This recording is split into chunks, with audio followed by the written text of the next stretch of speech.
from this to this. Mga daddy, tol, nagpagupit na ba kayo? Kailan ka huling nagpagupit? Parang pandemic pa ata no? Aminin, nakaka-stress. Yung bad hair days mo, di ba? Tapos pag may biglaang lakad. Ang pangit naman kung ganito yung buhok mo, di ba? Medyo mahaba na tapos kalbo ka. Feeling mo ang haggard-haggard mo. Yung hindi ka nasanay ng kalbo ka, or kung kaya mo naman maggupit mag-isa, why not, di ba? Aba mga mare, ano pa hinihintay nyo? Bilan nyo na ng asawa nyo ng ganito. Kung gusto nyo makatipid, ito, mas mura. Makakamura ka talaga, guys.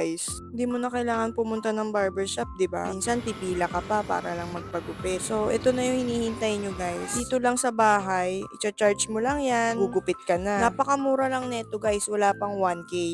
Kaya kung ako sa inyo, bumili na kayo para sa mga asawa ninyo. At pwede rin to sa mga bata. Napakadali lang niyang gamitin, guys. Makikita nyo pa yung gauge kung ilan yung percent ng battery ng clippers na to. Kaya kung gusto nyo rin tong clippers na to, click nyo lang yung yellow basket or link sa baba para ma-check out nyo na. Ano pa hinihintay nyo, guys? Huwag nyo nang i-add to cart yan. I-check out nyo na yan. Go!